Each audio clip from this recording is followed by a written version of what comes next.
এই কি হয়েছে কি তোর এরকম চুপচাপ কেন? না কিছু হয়নি, রিহার্সাল ঠিক মতো হলো না তো, তাই কেমন লাগছে। ওরে নিয়ে ভাবিস না, আজকে প্রথম থেকে বিকাশ তার মুডটা একবারে খিচড়ে ছিল।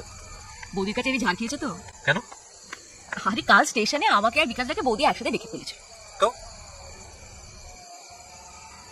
বুঝবি না, সবে তো 2 মাস হলো দলে ঢুকেছিস, আরো কিছুদিন যাক, অনেক ব্যাপার আছে।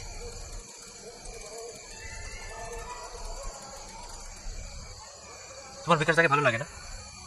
কি? না বলো না, এমনি জিজ্ঞেস করছি। শোন, আমার সবাইকে ভালো লাগে। এই যে ভাই, এই যে শুনছো, পালাচ্ছ কোথায়? বাড়িতে মা বোন নেই, শালা শুয়ে বাচ্চা। আস্তে, কি হচ্ছে কি?